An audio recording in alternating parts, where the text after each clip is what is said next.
Almost ਮੈਂ organic ਰੱਖਣ ਦੀ ਇਹਨੂੰ ਕੋਸ਼ਿਸ਼ ਕਰਨ ਡਿਆ ਵਾਂ ਕਿ ਜਿੰਨਾ ਆਰਗੈਨਿਕ ਮੈਂ ਇਹਨੂੰ ਵੱਧ ਤੋਂ ਵੱਧ ਆਰਗੈਨਿਕ ਰੱਖਣ ਡਿਆ ਵਾਂ ਕਿਉਂਕਿ ਅੱਜ ਕੱਲ੍ਹ ਕੈਮੀਕਲ ਬਹੁਤ ਚੱਲਦੇ ਆ।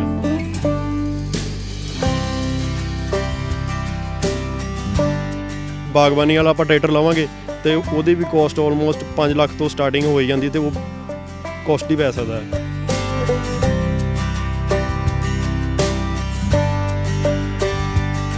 ਦੇਖੋ ਜੀ, ਇਹਦੇ ਵਿੱਚ ਤੇ ਕੋਈ ਸ਼ਰਮ ਕਰਨ ਵਾਲੀ ਗੱਲ ਨਹੀਂ ਹੈ। ਤੁਸੀਂ ਆਪਣੀ ਚੀਜ਼ ਆਪ ਖੁਦ ਸੇਲ ਕਰੋ, ਤੁਹਾਨੂੰ ਬੈਨੀਫਿਟ ਜ਼ਿਆਦਾ ਹੋਊਗਾ।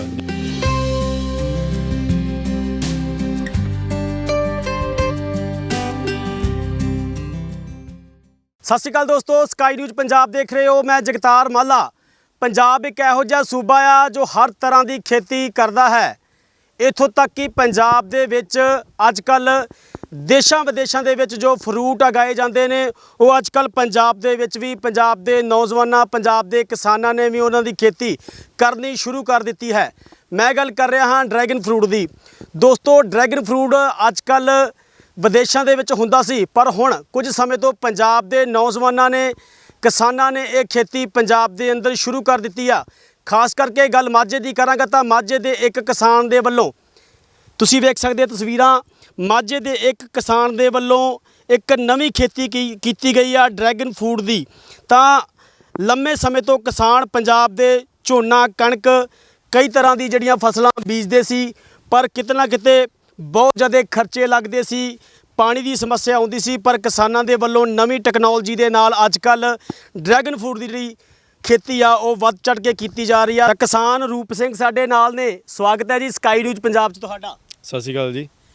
ਰੂਪ ਸਿੰਘ ਜੀ, ਕਿਵੇਂ ਦਿਮਾਗ ਦੇ ਵਿੱਚ ਆਇਆ ਕਿ ਇਹ ਫਰੂਟ ਜਿਹੜਾ ਸੀ ਵਿਦੇਸ਼ਾਂ ਦੇ ਵਿੱਚ ਬੀਜਿਆ ਜਾਂਦਾ ਸੀ, ਡਰੈਗਨ ਫਰੂਟ ਕਿਵੇਂ ਦਿਮਾਗ 'ਚ ਆਇਆ ਤੁਹਾਡੇ? ਆਪਾਂ ਨਿੱਕੇ ਹੁੰਦੇ ਤੋਂ ਵੇਖਦੇ ਆਏ ਹਾਂ ਵੀ ਵੱਖਰੇ ਵੱਖਰੇ ਫਲ ਸਾਰੇ ਆਲਮੋਸਟ ਖਾਂਦੇ ਆ ਤੇ ਕੁਝ ਸਾਰਿਆਂ ਨੂੰ ਟੇਸਟ ਹਰ ਇੱਕ ਦਾ ਵੱਖਰਾ ਵੱਖਰਾ ਹੁੰਦਾ ਆ। ਤੇ ਫਰੂਟਾਂ ਬਾਗਬਾਨੀ ਵੱਲ ਮੈਂ ਇਸ ਕਰਕੇ ਆਇਆ ਕਿ ਜਦੋਂ ਮੈਂ ਆਪਣਾ ਛੋਟਾ ਹੁੰਦਾ ਸੀ ਤੇ ਆਪਣੇ ਫਾਰਮਰ, ਆਪਣੇ ਘਰਦਿਆਂ ਨੂੰ ਵੇਖਦਾ ਸੀ, ਆਪਣੇ ਪਿਤਾ ਜੀ ਨੂੰ ਵੇਖਦਾ ਸੀ ਕਿ ਇਹ ਕਿੱਦਾਂ ਚਿੱਕੜੋ ਚਿੱਕੜੀ ਹੋਏ ਰਹਿੰਦੇ ਆ। ਕੱਦੂ ਕਰਨ ਮਿਹਨਤ ਜ਼ਿਆਦਾ ਸੀ ਤੇ ਉਹਦਾ ਮੁੱਲ ਨਹੀਂ ਸੀ ਮੁੜਦਾ ਸਾਨੂੰ।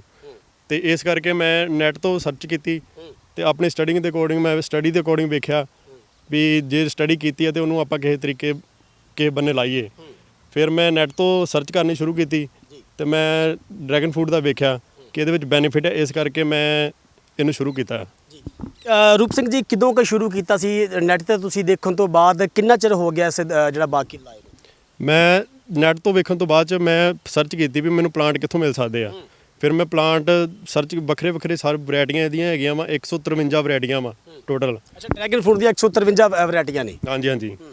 ਤੇ ਫਿਰ ਮੈਂ ਉਹਦੇ ਵਿੱਚੋਂ ਵੇਖਿਆ ਵੀ ਮੈਨੂੰ ਕਿਹੜੀ ਵੈਰਾਈਟੀ ਮੇਰੇ ਅਕੋਰਡਿੰਗ ਸਹੀ ਆ ਜਾਂ ਸਾਡੇ ਕਲਾਈਮੇਟ ਦੇ ਅਕੋਰਡਿੰਗ ਕਿਹੜੀ ਆ। ਫਿਰ ਉਸ ਹਿਸਾਬ ਨਾਲ ਮੈਂ ਬਰਨਾਲੇ ਤੋਂ ਪਲਾਂਟਸ ਮੰਗਾਏ ਸੀ ਇਹਦੇ। ਤੇ ਬਰਨਾਲੇ ਤੋਂ ਮੰਗਾਉਣ ਤੋਂ ਬਾਅਦ ਫਿਰ ਮੈਂ ਆਪ ਹੀ ਪਿੱਲਰ ਤਿਆਰ ਕੀਤੇ ਆ, ਕਿਉਂਕਿ ਜੇ ਕੰਪਨੀ ਵਾਲੇ ਕੋਈ ਆਉਂਦੇ ਸੀ ਤੇ ਕੰਟਰੈਕਟ ਦੇ ਵਿੱਚ ਉਹ ਬਹੁਤ ਪੈਸੇ ਮੰਗਦੇ ਸੀਗੇ। ਤਾਂ ਮੈਂ ਕੈਮਰਾਮੈਨ ਨੂੰ ਕਹਾਂਗਾ ਇੱਕ ਵਾਰੀ ਦੀਆਂ ਤਸਵੀਰਾਂ ਆ ਡਰੈਗਨ ਫਰੂਟ ਦੇ ਇਸ ਬੂਟੇ ਦੀਆਂ ਦਿਖਾਈਆਂ ਜਾਣ। ਤਾਂ ਰੂਪ ਸਿੰਘ ਜੀ, ਫਿਰ ਗੱਲ ਤੁਹਾਡੇ ਨਾਲ ਜੋੜਾਂਗੇ ਕਿ ਕਿੰਨਾ ਸਮਾਂ ਹੋ ਗਿਆ ਇੱਕ ਬੂਟਾ ਆ ਘੱਟੋ ਘੱਟ 6-7 ਫੁੱਟ ਦਾ ਲੰਬਾਈ ਹੋ ਗਈ ਆ, ਕਿੰਨਾ ਸਮਾਂ ਹੋ ਗਿਆ ਇਸ ਬੀਜੇ ਨੂੰ? ਮੈਂ ਪਿਛਲੇ 2 ਸਾਲ ਤੋਂ ਇਹਦੀ ਖੇਤੀ ਕਰ ਰਿਹਾ ਤੇ ਯਾਰ ਕਿ ਮੇਰਾ ਸੈਕਿੰਡ ਈਅਰ ਆ। ਫਸਟ ਈਅਰ ਆਫਟਰ 2 ਈਅਰ ਇਹ ਫਰੂਟ ਦੇ ਦਿੰਦਾ ਆ। ਫਸਟ ਈਅਰ ਆਉਂਦਾ ਹੈ ਬਿਲਕੁਲ ਬਹੁਤ ਘੱਟ ਆਉਂਦਾ ਹੈ ਫਰੂਟ ਪਹਿਲੇ ਸਾਲ। ਪਹਿਲੇ ਸਾਲ ਫਰੂਟ ਲੱਗਾ ਹੈ ਕਿ ਜਾਂ ਦੂਜਾ ਸਾਲ ਆ ਫਰੂਟ ਨੂੰ? ਜੇ ਤੇ ਆਪਾਂ ਬਲਕ ਦੇ ਵਿੱਚ ਵੇਖੀਏ ਤਾਂ ਉਹ ਫਸਟ ਈਅਰ ਆ। ਤੇ ਜੇ ਆਪਾਂ ਅਕੋਰਡਿੰਗ ਤੋਂ ਵੇਖੀਏ ਵੀ 1-2 ਪੀਸ ਪਰ ਹਰ ਪਲਾਂਟ ਦੇ ਵਿੱਚੋਂ ਉਹ ਪਿਛਲੇ ਸਾਲ ਲੱਥ ਗਏ। ਰੂਪ ਸਿੰਘ ਜੀ, ਠੀਕ ਆ ਵੀ ਪਹਿਲੇ ਸਾਲ ਦੇ ਵਿੱਚ ਬਿਲਕੁਲ ਘੱਟ ਜਿਹੜਾ ਫਲ ਲੱਗਦਾ, ਦੂਜੇ ਸਾਲ ਦੇ ਵਿੱਚ ਜ਼ਿਆਦਾ ਲੱਗਦਾ ਆ। ਤਾਂ ਖਾਸ ਕਰਕੇ ਸਾਡੇ ਦਰਸ਼ਕਾਂ ਨੂੰ ਇਹ ਦੱਸੋ ਕਿ ਤੁਸੀਂ ਬੂਟੇ ਦੇ ਨਾਲ ਪਿੱਲਰ ਲਾਇਆ ਹੋਇਆ, ਪਿੱਲਰ ਲਾਉਣ ਦਾ ਕੀ ਕਾਰਨ ਕੀ ਹੈਗਾ? ਪਿੱਲਰ ਲਾਉਣ ਦਾ ਬੇਸਿਕਲੀ ਕਾਰਨ ਇਹੋ ਹੀ ਆ ਕਿ ਇਹ ਬੂਟਾ ਜਿਹੜਾ ਵਾ ਆਪਣੇ ਆਪ ਨਹੀਂ ਸਟੈਂਡ ਕਰ ਸਕਦਾ। ਇਸ ਕਰਕੇ ਇਹਨੂੰ ਪਿੱਲਰ ਲਾ ਕੇ ਸਪੋਰਟ ਦੇ ਕੇ ਇਹਨੂੰ ਆਪਾਂ ਉੱਪਰ ਲੈ ਕੇ ਜਾਣਾ ਹੈ। 4 ਤੋਂ 5 ਫੁੱਟ ਤੱਕ ਹਾਈਟ ਪਹੁੰਚ ਗਈ ਹੈ। ਇਹ ਹਾਈਟ 5 ਫੁੱਟ ਤੱਕ ਹੋਣੀ ਹੈ। 5 ਫੁੱਟ ਤੋਂ ਬਾਅਦ ਇਹਨੇ ਆਪਣੇ ਆਪ ਥੱਲੇ ਆਉਣਾ, ਇਹਦੀ ਕਟਿੰਗ ਕਰਨੀ ਆਪਾਂ ਪ੍ਰੋਪਰ। ਤੇ ਫਿਰ ਇਹਦਾ ਜਿਹੜੀ ਆ ਹਾਰਡ ਹੋ ਜਾਂਦੀ ਆ, ਇਹਨੂੰ ਫਰੂਟ ਲੱਗਣਾ ਹੈ। ਹਰ ਕੰਡੇ ਦੇ ਉੱਤੇ ਹੋ ਸਕਦਾ ਵਾ ਵੀ ਸਾਰੇ ਕੰਡਿਆਂ ਦੇ ਉੱਤੇ ਫਰੂਟ ਨਿਕਲ ਆਵੇ, ਹੋ ਸਕਦਾ ਇੱਕ ਕੰਡਾ ਛੱਡ ਕੇ ਇੱਕ ਕੰਡੇ ਤੇ ਫਰੂਟ ਨਿਕਲ ਆਵੇ। ਜੇ ਗੱਲ ਕਰੀਏ ਕਿ 6 ਫੁੱਟ ਦੀ ਉਚਾਈ ਹੋ ਗਈ ਹੈ, ਇਹਨੂੰ ਖਿਲਾਰਨ ਵਾਸਤੇ ਤੁਸੀਂ ਪਿੱਲਰ ਲਗਾਏ ਹੋਏ ਨੇ, ਤਾਂ ਦੂਜੇ ਦਰਖਤ ਦਾ ਜੇ ਗੱਲ ਕਰੀਏ, ਦੂਸਰੇ ਬੂਟੇ ਦਾ ਫਾਸਲਾ ਵੀ ਘੱਟੋ ਘੱਟ 8-9 ਫੁੱਟ ਦੀ ਦੂਰੀ ਤੇ ਹੈਗਾ। ਕੀ ਕਾਰਨ ਆ ਕਿ ਇਹਨਾਂ ਦੀ ਜਿਹੜੀ ਆ ਵਿੱਥ ਨਹੀਂ ਪਾਈ ਹੋਈ ਆ? ਇਹ ਬੇਸਿਕਲੀ ਇਹ 7x7 ਤੇ ਵੀ ਆਪਾਂ ਲਾ ਸਕਦੇ ਹਾਂ। ਮੈਂ ਆਪਣੇ ਅਕੋਰਡਿੰਗ ਇਹਨੂੰ ਲਾਇਆ ਵਾ ਕਿ ਜਿਸ ਤਰ੍ਹਾਂ ਮੇਰੇ ਕੋਲ ਹੁਣ ਮੇਰੀ ਕੋਸਟ ਨਾ ਵਧੇ, ਕਿਉਂ ਇਹਨੂੰ ਆਪਾਂ ਸਾਫ਼ ਸਫਾਈ ਵੀ ਕਰਨੀ ਆ ਇਹਦੇ ਵਿੱਚ ਕੋਈ ਹੋਰ ਫਸਲ ਵੀ ਲੈ ਸਕਦੇ ਹਾਂ। ਇਸ ਕਰਕੇ ਮੈਂ ਆਪਣੇ ਜੋ ਮੇਰੇ ਕੋਲ ਹੈ ਹੀ ਆਪਣੇ ਸੰਦ ਹੀ ਖੇਤੀਬਾੜੀ ਦੇ ਉਹਦੇ ਅਕੋਰਡਿੰਗ ਇਹਨੂੰ ਮੈਂ ਸਪੇਸਿੰਗ ਕਰਕੇ ਲਾਇਆ ਹੋਇਆ ਆ। ਤੇ ਇਹ ਜਿਸ ਤਰ੍ਹਾਂ ਮੈਂ 7x7 ਇਧਰ ਨੂੰ ਰੱਖਿਆ ਹੋਇਆ, ਇਧਰ ਨੂੰ ਮੈਂ 12x ਤੇ ਰੱਖਿਆ ਹੋਇਆ, ਕਿਉਂਕਿ ਜੋ ਵੀ ਮੇਰੇ ਕੋਲ ਸੰਦ ਆ ਮੈਂ ਉਹਦੇ ਲਗਾ ਸਕਦੇ ਵਿੱਚ ਟਰੈਕਟਰ ਵੱਡਾ ਟਰੈਕਟਰ, ਕਿਉਂਕਿ ਜੇ ਬਾਗਬਾਨੀ ਵਾਲਾ ਆਪਾਂ ਟਰੈਕਟਰ ਲਾਵਾਂਗੇ ਤੇ ਉਹਦੀ ਵੀ ਕੋਸਟ ਆਲਮੋਸਟ 5 ਲੱਖ ਤੋਂ ਸਟਾਰਟਿੰਗ ਹੋ ਜਾਂਦੀ ਤੇ ਉਹ ਕੋਸਟਲੀ ਪੈ ਸਕਦਾ ਹੈ। ਅਰੂਪ ਸਿੰਘ ਜੀ, ਜਦੋਂ ਤੁਸੀਂ ਇਹ ਤੁਹਾਡੇ ਦਿਮਾਗ 'ਚ ਆਈਡੀਆ ਆਇਆ ਸੀ ਤਾਂ ਉਦੋਂ ਇਹ ਬੂਟਾ ਕਿੱਡਾ ਕੁ ਸੀਗਾ ਡਰੈਗਨ ਫਰੂਟ ਦਾ? ਜਿਹੜਾ ਇਹ ਪਲਾਂਟ ਆ ਇਹਦੀ ਆਪਾਂ ਕਟਿੰਗ ਕਰਕੇ ਲਾ ਸਕਦੇ ਹਾਂ। ਆਫਟਰ 3 ਈਅਰ ਆਪਾਂ ਇਹ ਪਲਾਂਟ ਦੀ ਕਟਿੰਗ ਕਰਕੇ ਲਾ ਸਕਦੇ ਹਾਂ ਤੇ ਇਹਦੇ ਤੋਂ ਇਹ ਬੂਟਾ ਤਿਆਰ ਹੋ ਜਾਊਗਾ। ਤੇ ਜਿਹੜੇ ਮੈਨੂੰ ਬੂਟੇ ਮਿਲੇ ਸੀ ਉਹ ਬਿਲਕੁਲ ਤੁਸੀਂ ਕਹਿ ਸਕਦੇ ਹੋ ਕਿ 10 ਇੰਚ ਦੇ ਹੋਣਗੇ। ਅੱਛਾ, 10 ਇੰਚ ਦਾ ਸੀ ਬੂਟਾ ਜਦੋਂ ਤੁਸੀਂ ਲਾਇਆ ਸੀ, ਤੇ ਇਸ ਤੋਂ ਗਾਂ ਤੁਸੀਂ ਆਪਣੀ ਜਿਹੜੀ ਖੇਤੀ ਆ ਵਧਾ ਸਕਦੇ ਹੋ। ਹਾਂਜੀ ਹਾਂਜੀ। ਰੂਪ ਸਿੰਘ ਜੀ, ਇੱਕ ਸਾਡੇ ਦਰਸ਼ਕਾਂ ਨੂੰ ਹੋਰ ਜ਼ਰੂਰੀ ਗੱਲ ਦੱਸੋ। ਮੈਂ ਕੈਮਰਾਮੈਨ ਨੂੰ ਕਹਾਂਗਾ ਕਿ ਕਿਸੇ ਹੋਰ ਬੂਟੇ ਦੇ ਉੱਤੇ ਜਿਹੜਾ ਕੈਮਰਾ ਮਾਰਿਆ ਜਾਵੇ। ਤੁਸੀਂ ਆਹ ਤਸਵੀਰਾਂ ਦੇਖ ਸਕਦੇ ਹੋ। ਰੂਪ ਸਿੰਘ ਜੀ, ਇੱਧਰ ਆਇਓ। ਤੁਸੀਂ ਆਹ ਵੇਖ ਸਕਦੇ ਹੋ ਕਿ ਇਹ ਬੂਟਾ ਹੈ, ਪੂਰੇ ਕੰਡੇ ਲੱਗੇ ਹੋਏ ਨੇ 3 ਨੁਕਰਾਂ ਤੋਂ। ਮੈਂ ਕੈਮਰਾਮੈਨ ਨੂੰ ਕਹਾਂਗਾ ਜ਼ੂਮ ਇਨ ਕਰਕੇ ਇਸ ਨੂੰ ਪੂਰੀ ਤਰ੍ਹਾਂ ਦਿਖਾਇਆ ਜਾਵੇ। ਇਹ 3 ਕੰਡੇ ਬਣੇ ਹੋਏ ਨੇ ਪੂਰੀ ਤਰ੍ਹਾਂ ਪੱਤੇ ਦੇ ਉੱਤੇ, ਤਾਂ ਇਹਦੇ ਹਰ ਕੋਨੇ ਦੇ ਉੱਤੇ ਕੰਡਾ ਆ। ਹਾਂਜੀ। ਤਾਂ ਇਹ ਜਿਹੜਾ ਕੰਡਾ ਵਾ ਇਹਦੇ ਉੱਤੋਂ ਫਲ ਜਿਹੜਾ ਉੱਗੇਗਾ। ਹਾਂਜੀ, ਮੈਂ ਤੁਹਾਨੂੰ ਇਸ ਬੂਟੇ ਤੇ ਨਹੀਂ ਹੈਗਾ, ਮੈਂ ਦੂਜੇ ਬੂਟੇ ਤੇ ਤੁਹਾਨੂੰ ਪਲਾਂਟ ਤੇ ਵਿਖਾਉਣਾ ਆ ਜਿਹੜੀ ਇਹਦੀ ਸਟਾਰਟਿੰਗ ਨਿਕਲਦੀ ਬੱਡ ਜੀ। ਤੋ ਕੈਮਰਾਮੈਨ ਨੂੰ ਕਹਾਂਗਾ ਤੁਸੀਂ ਰੂਪ ਸਿੰਘ ਤੇ ਕੈਮਰਾ ਜ਼ਰੂਰ ਇੱਕ ਦੇਖੋ ਕਿ ਕਿਸ ਤਰੀਕੇ ਦੇ ਨਾਲ ਜਿਹੜਾ ਇਹਦਾ ਫਲ ਉੱਗਦਾ ਆ, ਫੁੱਲ ਕਿਵੇਂ ਉੱਗਦਾ। ਪੂਰੀ ਰੂਪ ਸਿੰਘ ਹੋਣਾ ਦੇ ਨਾਲ ਗੱਲਬਾਤ ਜਾਰੀ ਰੱਖਾਂਗੇ। ਜਿਸ ਤਰ੍ਹਾਂ ਇਹ ਪਲਾਂਟ ਆ, ਪਲਾਂਟ ਦੇ ਉੱਪਰ ਤੁਸੀਂ ਵੇਖ ਸਕਦੇ ਇਹਦੇ ਉੱਪਰ ਛੋਟੀਆਂ ਛੋਟੀਆਂ ਬਰਡਸ ਨਿਕਲੀਆਂ ਹੋਈਆਂ। ਇਹ ਬਰਡਸ ਜਿਹੜੀਆਂ ਸਟਾਰਟਿੰਗ ਬਰਡਸ ਆ। ਇਹਦੇ ਤੋਂ ਬਾਅਦ ਫੁੱਲ ਨਿਕਲਦਾ ਹੈ। ਫੁੱਲ ਜਿਹੜਾ ਉਹ ਇੱਕ ਨਾਈਟ ਵਾਸਤੇ ਰਹਿੰਦਾ ਹੈ, ਰਾਤ ਨੂੰ ਨਿਕਲੂਗਾ ਤੇ ਦਿਨ ਟਾਈਮ ਤੋਂ ਉਹ ਮੁਰਝਾਉਣਾ ਸਟਾਰਟ ਹੋ ਜਾਊਗਾ। ਫਿਰ ਉਸ ਤੋਂ ਬਾਅਦ ਇਹ ਗ੍ਰੀਨ ਕਲਰ ਦਾ ਇਦਾਂ ਫਰੂਟ ਬਣੂਗਾ। ਫਿਰ ਉਸ ਤੋਂ ਬਾਅਦ ਪੱਕ ਕੇ ਪੂਰਾ ਰੈੱਡ ਹੋ ਜਾਊਗਾ। ਤੇ ਇਹ ਵਿੱਚੋਂ ਵੀ ਰੈੱਡ ਆ। ਆਲਮੋਸਟ ਆਪਾਂ ਜਿਹੜੀ ਵੀ ਵੈਰਾਈਟੀ ਵੇਖਦੇ ਆ ਮਾਰਕੀਟ ਦੇ ਵਿੱਚ ਉਹ ਸਾਨੂੰ ਵਾਈਟ ਨਿਕਲਦੀ ਆ, ਜੋ ਬਾਹਰੋਂ ਰੈੱਡ ਹੁੰਦਾ ਹੈ ਪਰ ਵਿੱਚੋਂ ਵਾਈਟ ਨਿਕਲਦਾ। ਅਰੂਪ ਸਿੰਘ ਜੀ, ਇੱਥੇ ਇੱਕ ਗੱਲ ਬਹੁਤ ਹੀ ਚਿੰਤਕਯੋਗ ਹੈ ਕਿ ਤੁਸੀਂ ਦੱਸਿਆ ਹੈ ਕਿ ਇਸ ਜਗ੍ਹਾ ਦੇ ਉੱਤੇ ਇਹ ਫਲ ਲੱਗੇਗਾ, ਸਪੇਸ ਬਹੁਤ ਘੱਟ ਆ। ਤਾਂ ਗੱਲ ਕਰੀਏ ਇਹਦਾ ਜਿਹੜਾ ਫਲ ਆ ਉਹ ਬਹੁਤ ਕਾਫੀ ਵੱਡਾ, ਉਹਦਾ ਆਕਾਰ ਬਹੁਤ ਵੱਡਾ। ਲੱਗਦਾ ਨਹੀਂ ਆ ਕਿ ਜਗ੍ਹਾ ਵੀ ਕਿਤੇ ਕਮ ਪੈ ਜਾਏਗੀ ਜਾਂ ਤੁਹਾਨੂੰ ਇਹਦੇ ਵਿੱਚੋਂ ਕੋਈ ਕੱਟ ਕਰਨਾ ਪਊਗਾ। ਇਹ ਪਲਾਂਟ ਦਾ ਆਪਣਾ ਨੇਚਰ ਹੁੰਦਾ ਹੈ। ਪਲਾਂਟ ਜਿਹੜਾ ਵਾ ਉਹ ਆਪਣੇ ਅਕੋਰਡਿੰਗ ਜਿੰਨਾ ਕੁ ਉਹਨੂੰ ਫਲ ਉਹ ਝੱਲ ਸਕਦਾ ਹੈ ਉਹਨਾਂ ਕੁ ਰੱਖਦਾ ਹੈ, ਬਾਕੀ ਉਹ ਡ੍ਰੌਪ ਕਰ ਦਿੰਦਾ ਹੈ। ਕਈ ਵਾਰ ਹੁੰਦਾ ਹੈ ਵੀ ਇਹ ਪੂਰੇ ਫੁੱਲ ਨਿਕਲ ਆਉਂਦੇ ਆ, ਵੱਡੇ ਹੋ ਜਾਂਦੇ ਆ, ਕਾਫੀ ਇੰਨੀ ਲੈਂਥ ਹੋ ਜਾਂਦੀ ਹੈ, 1 ਇੰਚ 2 ਇੰਚ ਤੱਕ ਲੈਂਥ ਹੋ ਜਾਂਦੀ ਹੈ। ਉਸ ਤੋਂ ਬਾਅਦ ਉਹ ਡ੍ਰੌਪ ਹੋ ਜਾਂਦਾ ਤੇ ਕਿਉਂਕਿ ਉਹ ਜੀ ਰੂਪ ਸਿੰਘ ਜੀ, ਕੀ ਕਾਰਨ ਤੁਸੀਂ ਹੁਣੇ ਦੱਸਿਆ ਸੀ ਕਿ ਜਿਹੜਾ ਫੁੱਲ ਆ ਉਹ ਹਮੇਸ਼ਾ ਹੀ ਰਾਤ ਦੇ ਸਮੇਂ ਲੱਗਦਾ ਆ। ਕੀ ਗੱਲ ਰਾਤ ਦੇ ਸਮੇਂ ਕੋਈ ਮੌਸਮ ਦਾ ਫਰਕ ਹੁੰਦਾ ਆ? ਕੀ ਕਾਰਨ ਹੈ? ਕੋਈ ਸਰਚ ਕੀਤੀ ਸੀ ਇਸ ਦੇ ਬਾਰੇ? ਨਹੀਂ, ਇਹ ਪਲਾਂਟ ਜਿਹੜਾ ਵਾ ਡੇ ਅਕੋਰਡਿੰਗ ਟੂ ਸਨਲਾਈਟ ਚੱਲਦਾ ਹੈ ਤੇ ਆਲਮੋਸਟ ਇਹਨੂੰ ਆਪਾਂ ਨਾਈਟ ਬਲੂਜ਼ਮ ਵੀ ਕਹਿ ਦਿੰਦੇ ਆ। ਪਲਾਂਟ ਦਾ ਇੱਕ ਅਨਦਰ ਨੇਮ ਵੀ ਆਪਾਂ ਕਹਿ ਸਕਦੇ ਹਾਂ ਨਾਈਟ ਬਲੂਜ਼ਮ ਹੈ, ਕਿਉਂਕਿ ਇਹਦੇ ਰਾਤ ਨੂੰ ਹੀ ਜ਼ਿਆਦਾਤਰ ਜਿਹੜੇ ਫੁੱਲ ਨਿਕਲਦੇ ਆ। ਜੇ ਗੱਲ ਕਰੀਏ ਜਿਵੇਂ ਤੁਸੀਂ ਦੱਸਿਆ ਕਿ ਫੁੱਲ ਨਿਕਲ ਤੋਂ ਕਿੰਨੇ ਦਿਨ ਬਾਅਦ ਜਿਹੜਾ ਇਸ ਤਰੀਕੇ ਦੇ ਨਾਲ ਜਿਹੜਾ ਫਰੂਟ ਤਿਆਰ ਹੋ ਜਾਂਦਾ? ਇਹ ਜਿੱਦਾਂ ਮੈਂ ਤੁਹਾਨੂੰ ਦੱਸਿਆ ਵੀ 153 ਵੈਰਾਈਟੀਆਂ ਆ, ਹਰ ਵੈਰਾਈਟੀ ਦਾ ਵੱਖਰਾ ਵੱਖਰਾ ਟਾਈਮ ਪੀਰੀਅਡ ਹੈ। ਜਿਹੜੀ ਵੈਰਾਈਟੀ ਮੈਂ ਲਾਈ ਆ ਇਹ ਜਾਮਾਰੋਨਾ ਆ ਤੇ ਇਹ ਅਬਾਊਟ 45 to 50 ਡੇਜ਼ ਲੈਂਦਾ ਹੈ ਰੈਡੀ ਹੋਣ ਤੱਕ। ਤਾਂ ਤੁਸੀਂ ਜਿਵੇਂ ਦੱਸਿਆ ਕਿ ਤੁਸੀਂ ਅੱਧੇ ਕਿੱਲੇ ਦੇ ਵਿੱਚ ਨੂੰ ਲਾਇਆ, ਤਾਂ ਕਿੰਨਾ ਕੁ ਖਰਚਾ 1 ਏਕੜ ਦੇ ਵਿੱਚ ਇਹਦਾ ਆਉਂਦਾ ਹੈ? ਆਲਮੋਸਟ ਜੇ ਆਪਾਂ ਲਾਈਏ ਤੇ 3 ਲੱਖ ਤੋਂ ਲੈ ਕੇ 4 ਲੱਖ ਰੁਪਏ ਤੱਕ ਖਰਚਾ ਇਹਦਾ ਆ ਜਾਂਦਾ 1 ਏਕੜ ਤੇ। ਹਾਂਜੀ, 1 ਏਕੜ ਤੇ। ਤਾਂ ਮੈਂ ਕੈਮਰਾਮੈਨ ਨੂੰ ਕਹੂੰਗਾ ਇਹ ਤਸਵੀਰ ਜ਼ਰੂਰ ਦਿਖਾਈ ਜਾਵੇ। ਤੁਸੀਂ ਵੇਖ ਸਕਦੇ ਹੋ ਕਿ ਜਿਹੜਾ ਫੁੱਲ ਆ ਇਹ ਫੁੱਲ ਬਣ ਰਿਹਾ। ਤਾਂ ਇਸ ਤੋਂ ਰੂਪ ਸਿੰਘ ਹੋਣਾ ਦਾ ਕਹਿਣਾ ਹੈ ਕਿ ਇਹ ਸ਼ਾਮ ਦੇ ਟਾਈਮ ਤੇ ਫੁੱਲ ਤਿਆਰ ਹੁੰਦਾ ਆ, ਤਾਂ ਕੁਝ ਹੀ ਸਮੇਂ ਬਾਅਦ ਫੁੱਲ ਜਿਹੜਾ ਇਹ ਝੜ ਜਾਂਦਾ ਤੇ ਇੱਥੋਂ ਜਿਹੜਾ ਫਰੂਟ ਤਿਆਰ ਹੁੰਦਾ ਆ। ਰੂਪ ਸਿੰਘ ਜੀ, ਜੇ ਗੱਲ ਕਰੀਏ ਅੱਜ ਕੱਲ੍ਹ ਕਿਸਾਨ ਜ਼ਿਆਦਾ ਕਰਕੇ ਝੋਨੇ ਕਣਕ ਵੱਲ ਹੀ ਖਿਆਲ ਰੱਖਦਾ, ਕੀ ਤੁਸੀਂ ਲੱਗਦਾ ਹੈ ਤੁਹਾਨੂੰ ਕਿ ਇਹ ਖੇਤੀ ਹੁਣ ਲਾਹੇਵੰਦ ਆ ਜਿਹੜੀ ਅੱਜ ਕੱਲ੍ਹ ਡਰੈਗਨ ਫਰੂਟ ਦੀ ਜਾਂ ਹੋਰ ਫੂਡਾਂ ਦੀ ਗੱਲ ਕਰੀਏ? ਖੇਤੀ ਵੇਖੋ ਜੀ, ਜੇ ਮਾਰਕੀਟ ਮਿਲ ਜਾਂਦੀ ਆ ਤਾਂ ਹਰ ਖੇਤੀ ਜਿਹੜੀ ਆ ਉਹ ਲਾਹੇਵੰਦ ਆ। ਪਰ ਆਲਮੋਸਟ ਜੇ ਵੇਖੇ ਜਾਵੇ ਤੇ ਜੇ ਨਵੀਂ ਟੈਕਨੀਕ ਵੱਲ ਜਾਵਾਂਗੇ ਤੇ ਨਵੀਂ ਕੋਈ ਪੈਦਾਵਾਰ ਕਰਾਂਗੇ ਤਾਂ ਉਹਦੀ ਮਾਰਕੀਟ ਬਣਾਉਣ ਦਾ ਜ਼ਰੂਰ ਟਾਈਮ ਲੱਗਦਾ ਆ, ਪਰ ਇਹਦੇ ਵਿੱਚ ਪ੍ਰੋਫਿਟ ਹੈਗਾ। ਖਾਸ ਕਰਕੇ ਗੱਲ ਕਰੀਏ ਤਾਂ ਬਹੁਤ ਸਾਰੀਆਂ ਜਿਹੜੀਆਂ ਫਸਲਾਂ ਹੁੰਦੀਆਂ ਉਹਨਾਂ ਨੂੰ ਕਈ ਤਰ੍ਹਾਂ ਦੀਆਂ ਦਵਾਈਆਂ ਖਾਦਾਂ ਪਾਉਣੀਆਂ ਪੈਂਦੀਆਂ। ਮੈਂ ਕੈਮਰਾਮੈਨ ਨੂੰ ਕਹਾਂਗਾ ਜ਼ੂਮ ਇਨ ਕਰਕੇ ਪੂਰੇ ਪ੍ਰੋਪਰ ਤਰੀਕੇ ਨਾਲ ਦਿਖਾਇਆ ਕਿ ਤੁਸੀਂ ਦੇਖ ਸਕਦੇ ਹੋ ਰੂੜੀ ਜਿਹੜੀ ਆ ਡਰੈਗਨ ਫਰੂਟ ਦੇ ਇਸ ਬੂਟੇ ਨੂੰ ਪਾਈ ਹੋਈ ਆ। ਕੀ ਖਾਸੀਅਤ ਹੈ ਰੂਪ ਸਿੰਘ ਜੀ ਇਸ ਦੀ?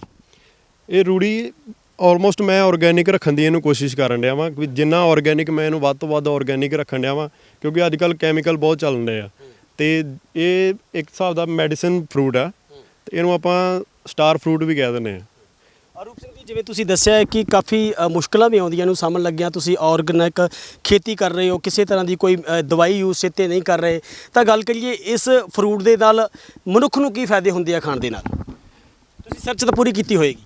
ਹਾਂਜੀ, ਇਹਦੇ ਬੈਨੀਫਿਟ ਤੇ ਇੰਨੇ ਆ ਕਿ ਜੇ ਆਪਾਂ ਗਿਣ ਲੱਗੀਏ ਤਾਂ ਲੰਬੀ ਬਹੁਤ ਲਿਸਟ ਬਣ ਜੂਗੀ। ਤੇ ਬੇਸਿਕਲੀ ਆਪਾਂ ਇਹਨੂੰ ਕਹਿ ਸਕਦੇ ਵੀ ਇਹ ਸਕਿਨ ਵਾਸਤੇ ਬਹੁਤ ਵਧੀਆ ਹੈ, ਜਿਹੜੇ ਹਾਰਟ ਪੇਸ਼ੈਂਟ ਹੈ ਉਹਨਾਂ ਵਾਸਤੇ ਬਹੁਤ ਵਧੀਆ ਹੈ, ਡਾਇਬੀਟਿਕ ਪੇਸ਼ੈਂਟ ਵਾਸਤੇ ਵੀ ਵਧੀਆ ਹੈ। ਤੇ ਇਹਦੇ ਵਿੱਚ ਕੈਲਸ਼ੀਅਮ ਇੰਨਾ ਜ਼ਿਆਦਾ ਹੈ ਕਿ ਇਹ ਆਪਾਂ ਬੋਨਸ ਵਾਸਤੇ ਵੀ ਵਧੀਆ ਹੈ। ਤਾਂ ਖਾਸ ਕਰਕੇ ਜੇ ਪਾਣੀ ਦੀ ਗੱਲ ਕਰੀਏ, ਮੈਂ ਦੇਖਿਆ ਸੀ ਪਾਈਪਾਂ ਲੱਗੀਆਂ ਹੋਈਆਂ ਨੇ ਇੰਜੈਕਸ਼ਨ ਰੂਪ ਦੇ ਵਿੱਚ ਜਿਹੜਾ ਇਹਨੂੰ ਪਾਣੀ ਦਿੱਤਾ ਜਾ ਰਿਹਾ। ਕੀ ਕਾਰਨ ਹੈ ਕਿ ਇਹਨੂੰ ਇੰਜੈਕਸ਼ਨ ਰੂਪ ਦੇ ਵਿੱਚ ਪਾਣੀ ਦੇਣਾ ਪਿਆ, ਜਾਂ ਲਿਮਟ ਹੁੰਦੀ ਹੈ ਕੋਈ ਨਾ ਕੋਈ? ਪੂਰੀ ਗੱਲ ਜਿਹੜੀ ਹੈ ਸਾਡੇ ਦਰਸ਼ਕਾਂ ਨੂੰ ਦੱਸੋ। ਇਹ ਅਸੀਂ ਇਹਦੇ ਵਿੱਚ ਡ੍ਰਿਪ ਸਿਸਟਮ ਲਾਇਆ ਕਿਉਂਕਿ ਇਹ ਪਲਾਂਟ ਨੂੰ ਪਾਣੀ ਬਹੁਤ ਘੱਟ ਚਾਹੀਦਾ ਹੈ। ਇੱਕ ਤਰ੍ਹਾਂ ਦਾ ਜੇ ਆਪਾਂ ਇਹ ਡਰੈਗਨ ਫਰੂਟ ਦੀ ਖੇਤੀ ਕਰਦੇ ਹਾਂ ਤਾਂ ਆਪਾਂ ਪਾਣੀ ਵੀ ਬਚਾ ਸਕਦੇ ਹਾਂ, ਕਿਉਂਕਿ ਆਪਾਂ ਆਲਮੋਸਟ ਪਹਿਲਾਂ ਵੇਖਿਆ ਕਿ ਆਪਾਂ ਫਲੱਡ ਇਰੀਗੇਸ਼ਨ ਕਰਦੇ ਰਹੇ ਹਾਂ, ਤੇ ਇਹਦੇ ਵਿੱਚ ਜੇ ਇਹਨੂੰ ਪਾਣੀ ਜ਼ਿਆਦਾ ਲੱਗੂਗਾ ਤਾਂ ਫਿਰ ਬੂਟੇ ਦਾ ਨੁਕਸਾਨ ਹੈ। ਤਾਂ ਇਸ ਕਰਕੇ ਇਹਦੇ ਵਾਸਤੇ ਆਪਾਂ ਡ੍ਰਿਪ ਸਿਸਟਮ ਯੂਜ਼ ਕਰਦੇ ਹਾਂ ਕਿ ਇੱਕ ਤਾਂ ਇਹਦੀ ਜੜ ਬਹੁਤ ਹੀ ਜ਼ਿਆਦਾ ਨਹੀਂ ਖਿਲਰਦੀ, ਤੇ ਇਹਦੀ ਜੇ ਲਾਗੇ ਜੜ ਰਹਿੰਦੀ ਆ, ਇਹਦੇ ਕਰਕੇ ਇੱਕ ਤਾਂ ਪਾਣੀ ਦੀ ਬਹੁਤ ਬਚਤ ਹੈ ਇਹਦੇ ਵਾਸਤੇ, ਤੇ ਇਹਨੂੰ ਪਾਣੀ ਲਿਮਿਟਿਡ ਚਾਹੀਦਾ ਹੈ। ਰੂਪ ਸਿੰਘ ਜੀ, ਜਿਵੇਂ ਬਾਰਿਸ਼ ਦਾ ਮੌਸਮ ਆ ਜਾਂਦਾ ਤਾਂ ਪਾਣੀ ਜਿਹੜਾ ਖੇਤਾਂ ਦੇ ਵਿੱਚ ਜ਼ਿਆਦਾ ਖਲੋ ਜਾਂਦਾ, ਕੀ ਇਹਨੂੰ ਕੋਈ ਨੁਕਸਾਨ ਵੀ ਹੁੰਦਾ ਹੈ? ਕਿ ਬਹੁਤ ਸਾਰੇ ਇਸ ਵੀਡੀਓ ਨੂੰ ਵੇਖਣ ਤੋਂ ਬਾਅਦ ਕਿਸਾਨ ਸੋਚਦੇ ਹੋਣਗੇ ਸ਼ਾਇਦ ਖੇਤੀ ਵਧੀਆ ਆ, ਪੈਸਾ ਜ਼ਿਆਦਾ ਕਮਾਇਆ ਜਾਂਦਾ, ਤਾਂ ਅਸੀਂ ਇਸ ਖੇਤੀ ਦਾ ਲਾਭ ਲਈਏ। ਜਦੋਂ ਬਾਰਿਸ਼ ਹੁੰਦੀ ਆ ਉਸ ਟਾਈਮ ਤੇ ਆਲਮੋਸਟ ਆਪਣੇ ਸਮਰ ਗਰਮੀਆਂ 'ਚ ਹੀ ਹੁੰਦੀ ਆ, ਤੇ ਉਸ ਟਾਈਮ ਤੇ ਚਲੋ ਧੁੱਪ ਵੀ ਲੱਗ ਜਾਂਦੀ ਹੈ ਤੇ ਮੈਨੇਜ ਹੋ ਜਾਂਦਾ। ਆਪਾਂ ਇਹਦੇ ਵਿੱਚ ਬੈੱਡ ਬਣਾਏ ਆ ਪਹਿਲਾਂ। ਇਹ ਬੈੱਡ ਇਸੇ ਕਰਕੇ ਬਣਾਏ ਆ ਕਿ ਜੇ ਪਾਣੀ ਆਪਣੇ ਖੇਤ ਦੇ ਵਿੱਚ ਖਲੋਂਦਾ ਵੀ ਆ ਤੇ ਉਹਦੀ ਸਲਾਬ ਬੂਟੇ ਤੱਕ ਜਾਵੇ, ਤਾਂ ਕਿ ਬੂਟੇ ਨੂੰ ਕੋਈ ਨੁਕਸਾਨ ਨਾ ਹੋਵੇ, ਕਿਉਂਕਿ ਜ਼ਿਆਦਾ ਪਾਣੀ ਆਊਗਾ ਤੇ ਫਿਰ ਇਹਨੂੰ ਫੰਗਸ ਪੈਂਦੀ ਆ। ਰੂਪ ਸਿੰਘ ਜੀ, ਉੱਪਰ ਟਾਇਰ ਲੱਗੇ ਹੋਏ ਆ, ਮੈਂ ਦੇਖਿਆ ਤੁਸੀਂ ਕੱਟ ਕੇ ਪਤਾ ਨਹੀਂ ਕਿਸ ਚੀਜ਼ ਦੇ ਟਾਇਰ ਲੱਗੇ ਹੋਏ ਆ। ਟਾਇਰ ਜੋ ਲੱਗੇ, ਕੀ ਕਾਰਨ ਹੈ ਕਿ ਇਹਨਾਂ ਨੂੰ ਟਾਇਰਾਂ ਦੇ ਸਹਾਰੇ ਉਤਲੇ ਬੂਟੇ ਨੂੰ ਖਿਲਾਰਨਾ ਪਿਆ? ਕਿਉਂਕਿ ਇਹ ਬੂਟਾ ਆਪਾਂ 5 ਫੁੱਟ ਤੱਕ ਹਾਈਟ ਤੱਕ ਖੜਨਾ ਹੈ, ਉਸ ਤੋਂ ਬਾਅਦ ਇਹਨੇ ਸਾਈਡਾਂ ਨੂੰ ਖਿਲਰਨਾ ਹੈ। ਤੇ ਜੇ ਆਪਾਂ ਇਹਦੇ ਉੱਪਰ ਇਹਦੇ ਵਿੱਚ ਆਪਾਂ ਰਿੰਗ ਟਾਇਰ ਵੀ ਲਾ ਸਕਦੇ ਹਾਂ, ਤੇ ਆਪਾਂ ਬਜਰੀ ਦੇ ਬਣਾ ਕੇ ਵੀ ਉੱਪਰ ਬਣਾ ਸਕਦੇ ਸਰਕਲ, ਜਾਂ ਆਪਾਂ ਸਰੀਆ ਵਗੈਰਾ ਯੂਜ਼ ਕਰਕੇ ਉੱਪਰ ਸਰਕਲ ਬਣਾ ਸਕਦੇ ਤਾਂ ਕਿ ਇਹ ਸਾਈਡਾਂ ਨੂੰ ਖਿਲਰ ਸਕੇ ਵੀ ਉੱਪਰੋਂ ਥੱਲੇ ਨਾ ਡਿੱਗ ਪਏ, ਕਿਉਂਕਿ ਜੇ ਥੱਲੇ ਡਿੱਗ ਪਊਗਾ ਤਾਂ ਇਹ ਟੁੱਟ ਜਾਊਗਾ। ਖਾਸ ਕਰਕੇ ਗੱਲ ਕਰੀਏ ਪੰਜਾਬ ਦੇ ਵਿੱਚ ਮੰਡੀਕਰਨ ਦੀ ਬਹੁਤ ਸਮੱਸਿਆ, ਭਾਵੇਂ ਉਹ ਫਰੂਟ ਹੋਵੇ ਜਾਂ ਕੋਈ ਹੋਰ ਚੀਜ਼ਾਂ ਹੋਣ। ਤੁਸੀਂ ਕਿਵੇਂ ਸੋਚਦੇ ਹੋ ਕਿ ਅੱਜ ਤੁਸੀਂ ਜਿਹੜਾ ਅੱਧਾ ਕਿੱਲਾ ਬੀਜਿਆ, ਕੱਲ ਨੂੰ ਜ਼ਿਆਦਾ ਬੀਜੋਗੇ ਤੇ ਸਰਕਾਰ ਜਿਹੜੀ ਆ ਸੌਖੀ ਇਹਦੀ ਖਰੀਦ ਕਰ ਲੇਗੀ? ਇਹ ਫਰੂਟ ਇੱਕ ਇਹੋ ਜਿਹਾ ਹੈ ਕਿ ਜਿਹਦੇ ਬੈਨੀਫਿਟ ਹੀ ਬੜੇ ਆ, ਤੇ ਜੇ ਆਪਾਂ ਇਹਨੂੰ ਵੱਡੇ ਪੱਧਰ ਤੇ ਲੈ ਕੇ ਜਾਂਦੇ ਤਾਂ ਸਰਕਾਰ ਆਪੇ ਹੀ ਕਹੂਗੀ ਵੀ ਇਹ ਫਰੂਟ ਦੀ ਤੁਸੀਂ ਪ੍ਰੋਡਕਸ਼ਨ ਕਰੋ, ਕਿਉਂਕਿ ਇਹ ਐਕਸਪੋਰਟ ਕਰਾਂਗੇ ਤਾਂ ਆਪਾਂ ਉਹਦੇ ਵਿੱਚ ਵੀ ਸਾਨੂੰ ਜ਼ਿਆਦਾ ਬੈਨੀਫਿਟ ਆ। ਤੇ ਉਸ ਤਰ੍ਹਾਂ ਮੈਂ ਆਪ ਖੁਦ ਮਾਰਕੀਟਿੰਗ ਕਰਨ ਡਿਆ ਵਾਂ, ਤੇ ਮੈਂ ਕੰਪਨੀ ਬਾਗ ਆਲਮੋਸਟ ਇਹਨੂੰ ਸੇਲ ਕਰਦਾ।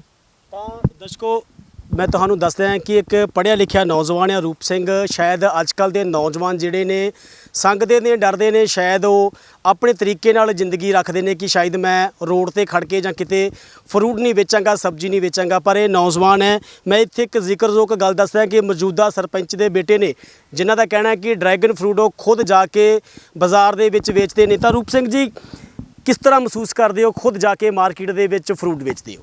ਵੇਖੋ ਜੀ, ਇਹਦੇ ਵਿੱਚ ਤੇ ਕੋਈ ਸ਼ਰਮ ਕਰਨ ਵਾਲੀ ਗੱਲ ਨਹੀਂ ਹੈ। ਤੁਸੀਂ ਆਪਣੀ ਚੀਜ਼ ਆਪ ਖੁਦ ਸੇਲ ਕਰੋ, ਤੁਹਾਨੂੰ ਬੈਨੀਫਿਟ ਜ਼ਿਆਦਾ ਹੋਊਗਾ। ਜੇ ਤੁਸੀਂ ਮਾਰਕੀਟ ਦੇ ਵਿੱਚ ਜਾਓਗੇ ਤਾਂ ਉਹਨਾਂ ਨੇ ਪਹਿਲਾਂ ਤਾਂ ਤੁਹਾਡੇ ਕੋਲ ਲੈਸ ਪ੍ਰਾਈਸ ਤੇ ਲੈਣਾ ਆ, ਫਿਰ ਉਹਨਾਂ ਨੇ ਆਪਣਾ ਪ੍ਰਾਈਸ ਵੀ ਵਿੱਚ ਇਨਕਲੂਡ ਕਰਕੇ ਜਦੋਂ ਕਸਟਮਰ ਨੂੰ ਦੇਣਾ ਤਾਂ ਉਹਦਾ ਪ੍ਰਾਈਸ ਬਹੁਤ ਹਾਈ ਹੋ ਜਾਂਦਾ ਹੈ। ਤਾਂ ਕੀ ਭਾਅ ਕੀ ਵੇਚ ਰਿਹਾ? ਜਿਵੇਂ ਆਮ ਗੱਲ ਕਰੀਏ ਅਸੀਂ, ਔਰ ਦੁਕਾਨਾਂ ਤੋਂ ਬਹੁਤ ਘੱਟ ਮਿਲਦਾ ਹੈ, ਤਾਂ ਤੁਸੀਂ ਖੁਦ ਕੀ ਰੇਟ ਵੇਚ ਰਹੇ ਸੀ? ਮੈਂ ਅਕੋਰਡਿੰਗ ਟੂ ਸਾਈਜ਼ ਵੇਚਦਾ ਹਾਂ। ਜੇ ਤਾਂ ਵਧੀਆ ਪਰ ਪੀਸ ਵੇਚਦੇ ਹੋ? ਪਰ ਪੀਸ ਨਹੀਂ, ਮੈਂ ਕਿਲੋ ਦੇ ਹਿਸਾਬ ਨਾਲ ਵੀ ਦੇਣਾ ਵਾ, ਪਰ ਪੀਸ ਦੇ ਹਿਸਾਬ ਨਾਲ ਵੀ ਦੇਣਾ ਵਾ। ਜੇ ਤਾਂ ਸਾਈਜ਼ ਬਹੁਤ ਛੋਟਾ ਆ ਤਾਂ ਫਿਰ ਉਹਨੂੰ ਆਪਾਂ 30 ਰੁਪੀਸ ਤੋਂ ਲੈ ਕੇ ਤੇ ਪੂਰਾ ਪ੍ਰੋਪਰ ਸਾਈਜ਼ ਜਿਹੜਾ ਉਹ 120 ਰੁਪੀਸ ਤੱਕ ਵੀ ਵੇਚੀਦਾ ਹੈ। ਤਾਂ ਹੁਣ ਤੱਕ ਕਿੰਨੇ ਕੁ ਕਿਲੋ ਜਿਹੜਾ ਇੱਥੋਂ ਲਾ ਕੇ ਫਰੂਟ ਤੁਸੀਂ ਵੇਚ ਚੁੱਕੇ ਹੋ? ਜੇ ਬਲਕ ਦੇ ਵਿੱਚ ਕਹੋ ਤਾਂ ਫਿਰ ਮੈਂ ਫਸਟ ਵਾਰ ਤੋੜਨ ਡਿਆ ਵਾਂ। ਜੋ ਮੈਂ ਪਹਿਲਾਂ ਇਹਦੇ ਤੋਂ ਜੋ ਪੀਸ ਲੱਥੇ ਸੀਗੇ ਉਹ ਮੈਂ 250 ਤੋਂ ਲੈ ਕੇ 300 ਤੱਕ ਸੇਲ ਕੀਤੇ ਪਰ ਕੇਜੀ। ਤਾਂ ਰੂਪ ਸਿੰਘ ਜੀ, ਕੋਈ ਦਿੱਕਤ ਤਾਂ ਨਹੀਂ ਆਉਂਦੀ ਜਦੋਂ ਗਾਹਕ ਨੂੰ ਵੇਚਦੇ ਹੋ? ਬਹੁਤ ਸਾਰੇ ਲੋਕਾਂ ਨੂੰ ਪਤਾ ਵੀ ਨਹੀਂ ਆ ਕੀ ਹੁੰਦਾ ਆ। ਇਸ ਗੱਲ ਤੋਂ ਤਾਂ ਮੈਂ ਖੁਦ ਬਹੁਤ ਹੈਰਾਨ ਹੈ ਕਿ ਮੈਂ ਕੰਪਨੀ ਬਾਗ, ਆਪਾਂ ਕਹਿ ਸਕਦੇ ਕਿ ਅੰਮ੍ਰਿਤਸਰ ਦੇ ਵਿੱਚ ਪੜ੍ਹੇ ਲਿਖੇ ਲੋਕ ਸਾਰੇ ਉੱਥੇ ਆਉਂਦੇ ਆ, ਪਰ ਮੈਨੂੰ ਉਹਨਾਂ ਨੂੰ ਪਤਾ ਹੀ ਨਹੀਂ ਉੱਥੇ ਲੋਕਾਂ ਨੂੰ ਵੀ ਇਹ ਫਰੂਟ ਵੀ ਕੋਈ ਹੈਗਾ ਆ। ਤੇ ਬਹੁਤ ਹੈਰਾਨੀਜਨਕ ਹੁੰਦੀ ਹੈ ਕਿ ਜਦੋਂ ਆਣ ਕੇ ਕੋਈ ਪੁੱਛਦਾ ਹੈ ਕਿ ਇਹ ਕੀ ਚੀਜ਼ ਆ, ਤੇ ਫਿਰ ਉਹਨਾਂ ਨੂੰ ਐਕਸਪਲੇਨ ਕਰਨਾ ਪੈਂਦਾ, ਇਹਦੇ ਬੈਨੀਫਿਟ ਦੱਸਣੇ ਪੈਂਦੇ ਆ, ਤੇ ਫਿਰ ਇਹ ਵੀ ਕਸਟਮਰ ਲੈਂਦਾ ਵੀ ਆ। ਆਪਣੀ ਡੈਡੀਕੇਸ਼ਨ ਵੀ ਦੱਸ ਦਿਓ ਕਿ ਮੈਂ ਇੰਨਾ ਪੜ੍ਹਿਆ ਲਿਖਿਆ। ਚਲੋ ਨਾਲ ਗੱਲ ਜਾਰੀ ਰੱਖਾਂਗੇ। ਤੁਸੀਂ ਅੱਜ ਕੱਲ੍ਹ ਨੌਜਵਾਨ ਜਿਹੜੇ ਨੇ ਸ਼ਾਇਦ ਇੱਧਰ ਦੀ ਖੇਤੀ ਛੱਡ ਕੇ ਵਿਦੇਸ਼ਾਂ ਨੂੰ ਚੱਕਰ ਲਾ ਰਹੇ ਨੇ, ਪਰ ਵਿਦੇਸ਼ਾਂ ਦੇ ਵਿੱਚ ਜਾ ਕੇ ਵੀ ਇਹੋ ਹੀ ਫਰੂਟ ਤੋੜਨੇ ਪੈਂਦੇ ਆ, ਕੀ ਕਹਿਣਾ ਚਾਹੋਗੇ? ਬਿਲਕੁਲ ਸਹੀ ਗੱਲ ਹੈ ਤੁਹਾਡੀ ਕਿ ਬਾਹਰ ਵੀ ਜਾ ਕੇ ਆਪਾਂ ਇਹੋ ਕੰਮ ਕਰਨਾ ਤੇ ਕਿਉਂ ਨਾ ਆਪਾਂ ਇੱਥੇ ਹੀ ਕਰ ਲਈਏ। ਜੇ ਆਪਾਂ ਇੱਥੇ ਸ਼ਰਮ ਮਹਿਸੂਸ ਕਰਦੇ ਹਾਂ, ਜੇ ਆਪਾਂ ਇਹ ਲਾ ਲਾਂਗੇ ਤੇ ਮੈਂ ਨਹੀਂ ਸਮਝਦਾ ਵੀ ਕਿਸਾਨੀ ਫੇਲ ਹੋ ਸਕਦੀ ਕਦੀ। ਰੂਪ ਸਿੰਘ ਜੀ, ਤੁਸੀਂ ਜਿਹੜਾ ਆ ਅੱਧਾ ਕਿੱਲਾ ਜਿਹੜਾ ਡਰੈਗਨ ਫਰੂਟ ਬੀਜਿਆ ਹੋਇਆ ਹੈ, ਕੀ ਤੁਸੀਂ ਆਉਣ ਵਾਲੇ ਸਮੇਂ ਦੇ ਵਿੱਚ ਜਿਸ ਤਰ੍ਹਾਂ ਤੁਸੀਂ ਦੱਸਿਆ ਹੈ ਕਿ ਵਧੀਆ ਖੇਤੀ ਆ ਪੰਜਾਬ ਦੇ ਵਿੱਚ, ਲਾਹੇਵੰਦ ਆ, ਪਾਣੀ ਦੀ ਵੀ ਕੋਈ ਸਮੱਸਿਆ ਨਹੀਂ, ਆਉਣ ਵਾਲੇ ਸਮੇਂ ਦੇ ਵਿੱਚ ਇਸ ਨੂੰ ਹੋਰ ਅੱਗੇ ਖੜੋਗੇ? ਮੇਰੇ ਟਰਾਇਲ ਚੱਲਣ ਡੇ ਆ। ਬਾਕੀ ਜਿਹੜੀ ਵੈਰਾਈਟੀ ਮੈਨੂੰ ਸਾਈਜ਼ ਦੇ ਉੱਪਰ ਲੱਗਦਾ ਵਾ ਵੀ ਇਹਦਾ ਸਾਈਜ਼ ਥੋੜਾ ਛੋਟਾ ਆ। ਬਲਕਿ ਵੈਰਾਈਟੀ ਚੇਂਜ ਕਰ ਸਕਦੇ ਹੋ ਤੁਸੀਂ? ਹਾਂ, ਵੈਰਾਈਟੀ ਚੇਂਜ ਕਰ ਸਕਦੇ ਹਾਂ, ਕਿਉਂਕਿ ਕੋਈ ਵੀ ਚੀਜ਼ ਆ ਜਿੰਨਾ ਕਿ ਤੱਕ ਆਪਾਂ ਉਹਨੂੰ ਉਹਦੇ ਤੇ ਐਕਸਪੈਰੀਮੈਂਟ ਨਹੀਂ ਕਰਾਂਗੇ ਉਹਨਾਂ ਕਿ ਤੱਕ ਅਸੀਂ ਆਪ ਕਾਮਯਾਬ ਨਹੀਂ ਹੋ ਸਕਦੇ। ਇਸ ਕਰਕੇ ਮੈਂ ਆਪਣਾ ਸਾਈਜ਼ ਵੀ ਇੰਪਰੂਵ ਕਰਨ ਤੇ ਕੰਮ ਕਰਨ ਡਿਆ ਵਾਂ ਤੇ ਨਾਲ ਦਾ ਨਾਲ ਇਹਨੂੰ ਮੈਂ ਐਕਸਟੈਂਡ ਵੀ ਕਰੂੰਗਾ। ਖੁਦ ਵੀ ਲੋਕ ਇੱਥੇ ਗਾਹਕ ਆ ਜਾਂਦੇ ਲੈਣ ਵਾਸਤੇ ਕਿ ਜਾਂ ਵਿੱਚ ਨਹੀਂ ਜਾਣਾ ਪੈਂਦਾ? ਨਹੀਂ, ਕੁਝ ਜਿਨ੍ਹਾਂ ਨੂੰ ਤੇ ਪਤਾ ਆ, ਜੋ ਪੇਸ਼ੈਂਟ ਵੈਸੇ ਡੇਂਗੂ ਦੇ ਪੇਸ਼ੈਂਟ ਵਗੈਰਾ ਜੋ ਹੁੰਦੇ ਆ ਜਾਂ ਜਿਹੜੇ ਕਹਿੰਦੇ ਆ ਵੀ ਸਾਨੂੰ ਪਚਦਾ ਨਹੀਂ ਕੁਛ, ਉਹਨਾਂ ਨੂੰ ਤੇ ਅਸੀਂ ਟਰਾਇਲ ਕੀਤਾ ਹੋਇਆ ਹੈ ਇਹਦਾ ਤੇ ਬਹੁਤ ਵਧੀਆ ਰਿਸਪੌਂਸ ਹੈ, ਉਹ ਰਿਪੀਟ ਵੀ ਹੋਣ ਡੇ ਆ ਕਸਟਮਰ। ਪੰਜਾਬ ਦੇ ਕਿਸਾਨਾਂ ਨੂੰ ਕੀ ਅਪੀਲ ਕਰਨਾ ਚਾਹੋਗੇ? ਪੰਜਾਬ ਦੇ ਕਿਸਾਨਾਂ ਨੂੰ ਮੈਂ ਇਹੋ ਹੀ ਕਹਿਣਾ ਚਾਹੂੰਗਾ ਵੀ ਨਵੇਂ ਤੋਂ ਨਵੀਂ ਕੋਈ ਨਾ ਕੋਈ ਚੀਜ਼ ਲੱਭੋ, ਉਹਦੀ ਖੇਤੀ ਕਰੋ ਤਾਂ ਕਿ ਤੁਹਾਨੂੰ ਵੀ ਬੈਨੀਫਿਟ ਹੋਵੇ ਤੇ ਆਪਣਾ ਦੇਸ਼ ਵੀ ਅੱਗੇ ਜਾ ਸਕੇ। ਸੋ ਦੋਸਤੋ, ਇਹ ਸਨ ਕਿਸਾਨ ਰੂਪ ਸਿੰਘ, ਨੌਜਵਾਨ ਨੇ, ਪੜ੍ਹੇ ਲਿਖੇ ਨੇ, ਉਹ ਡਰੈਗਨ ਫਰੂਟ ਦੀ ਜਿਹੜੀ ਖੇਤੀ ਕਰ ਰਹੇ ਨੇ। ਕਿਸਾਨਾਂ ਦਾ ਲਗਾਤਾਰ ਹੀ ਜੋ ਸਰਕਾਰ ਦੇ ਖਿਲਾਫ ਰੇੜਕਾ ਚੱਲ ਰਿਹਾ, ਕਿਤੇ ਨਾ ਕਿਤੇ ਸਰਕਾਰਾਂ ਵੀ ਜਿਹੜੀਆਂ ਕਿਸਾਨਾਂ ਵੱਲ ਨਹੀਂ ਵਿਕਦੀਆਂ। ਰੂਪ ਸਿੰਘ ਜੀ, ਇੱਕ ਮੈਨੂੰ ਗੱਲ ਦੱਸਿਓ ਕਿ ਤੁਸੀਂ ਜਦੋਂ ਬੀਜਿਆ ਸੀ ਕਿਸੇ ਤਰ੍ਹਾਂ ਦੀ ਸਰਕਾਰ ਦੇ ਨਾਲ ਕੋਈ ਸਬਸਿਡੀ ਦੀ ਗੱਲ ਵੀ ਹੋਈ ਸੀ? ਨਹੀਂ ਜੀ। ਕੀ ਤੁਸੀਂ ਮੰਨਦੇ ਹੋ ਕਿ ਛੋਟਾ ਕਿਸਾਨ ਆ ਜਿਹਦੇ ਕੋਲ 2-4 ਕਿੱਲੇ ਥਾਂ ਹੈਗਾ, ਅਗਰ ਉਹ ਸੋਚਦਾ ਆ, ਕੀ ਤੁਹਾਨੂੰ ਲੱਗਦਾ ਨਹੀਂ ਸਰਕਾਰ ਨੂੰ ਜਿਹੜੀ ਆ ਕਿਸੇ ਤਰ੍ਹਾਂ ਦੀ ਕੋਈ ਸਬਸਿਡੀ ਵਗੈਰਾ ਦੇਣੀ ਚਾਹੀਦੀ ਆ? ਦੇਖੋ ਜੀ, ਸਬਸਿਡੀ ਤੇ ਛੋਟੇ ਕਿਸਾਨ ਨੂੰ ਤੇ ਜੇ ਆਪਾਂ ਉਹਨਾਂ ਦੀ ਜਿੰਨੀ ਮਦਦ ਕਰ ਸਕਦੇ ਹਾਂ ਉਨੀ ਕਰਾਂਗੇ ਤਾਂ ਫੇਰ ਹੀ ਕਿਸਾਨੀ ਬਚੂਗੀ, ਨਹੀਂ ਤੇ ਕਿਸਾਨੀ ਨੂੰ ਆਪਾਂ ਬਚਾ ਨਹੀਂ ਸਕਦੇ। ਕਿਉਂਕਿ ਆਪਣੇ ਜਿੰਨੇ ਵੀ ਨੌਜਵਾਨ ਆ ਉਹ ਸਾਰੇ ਆਲਮੋਸਟ ਕਹਿੰਦੇ ਵੀ ਅਸੀਂ ਫੋਰਨ ਜਾਣਾ, ਸਾਡਾ ਇੱਥੇ ਕੋਈ ਫਿਊਚਰ ਨਹੀਂ ਹੈਗਾ। ਤੇ ਅਗਰ ਜੇ ਸਰਕਾਰਾਂ ਬਾਂਹ ਫੜਦੀਆਂ, ਕੀ ਤੁਹਾਨੂੰ ਲੱਗਦਾ ਪੰਜਾਬ ਦੀ ਕਿਸਾਨੀ ਬਚ ਸਕਦੀ ਆ? ਬਿਲਕੁਲ ਜੀ। ਜੇ ਸਾਨੂੰ ਹੁਣ ਡਰੈਗਨ ਫਰੂਟ ਦੇ ਉੱਪਰ ਸਾਨੂੰ ਸਬਸਿਡੀ ਨਹੀਂ ਮਿਲਦੀ ਤੇ ਜੇ ਸਾਨੂੰ ਇਹਨਾਂ ਫਸਲਾਂ ਦੇ ਉੱਤੇ ਜਿਹੜੀਆਂ ਚੰਗੀਆਂ ਫਸਲਾਂ ਬੈਨੀਫਿਟ ਵਾਲੀਆਂ ਵਾ, ਜੇ ਉਹਨਾਂ ਦੇ ਉੱਤੇ ਸਬਸਿਡੀ ਸਰਕਾਰ ਦਿੰਦੀ ਹੈ ਤੇ ਆਲਮੋਸਟ ਆਪਣਾ ਪੰਜਾਬ ਬਾਗਬਾਨੀ ਵੱਲ ਜਾਊਗਾ ਤੇ ਉਹਦੇ ਵਿੱਚ ਬਾਗਬਾਨੀ ਵੱਲ ਜਾਊਗਾ ਤੇ ਫਿਰ ਉਹਦੇ ਵਿੱਚ ਬੈਨੀਫਿਟ ਵੀ ਹੋਊਗਾ। ਸੋ ਤੁਸੀਂ ਵੇਖਿਆ, ਨੌਜਵਾਨ ਦੀ ਇੱਕ ਬਹੁਤ ਹੀ ਵਧੀਆ ਵਿਚਾਰ ਆ, ਜਿਨ੍ਹਾਂ ਦਾ ਕਹਿਣਾ ਹੈ ਕਿ ਪੰਜਾਬ ਸਾਡਾ ਬਿਮਾਰੀਆਂ ਤੋਂ ਮੁਕਤ ਹੋ ਸਕਦਾ ਆ, ਚੰਗੇ ਕੰਮਾਂ ਵੱਲ ਪੰਜਾਬ ਜਾ ਸਕਦਾ ਅਗਰ ਸਰਕਾਰਾਂ ਸਾਥ ਦੇਣ। ਤਾਂ ਨੌਜਵਾਨ ਦੇ ਵੱਲੋਂ ਡਰੈਗਨ ਫਰੂਟ ਦਾ ਬਾਗ ਲਗਾਇਆ ਹੋਇਆ, ਹੋਰ ਵੀ ਨੌਜਵਾਨਾਂ ਨੂੰ ਅਪਰੇਰਿਤ ਕੀਤਾ ਜਾ ਰਿਹਾ ਹੈ ਕਿ ਇਸ ਵੱਲ ਖਿਆਲ ਦਿੱਤਾ ਜਾਵੇ। ਕੈਮਰਾਮੈਨ ਅਰਸ਼ਦੀਪ ਨਾਲ ਜਗਤਾਰ ਸਿੰਘ ਮਾਲਾ, ਸਕਾਈ ਨਿਊਜ਼ ਪੰਜਾਬ, ਅੰਮ੍ਰਿਤਸਰ।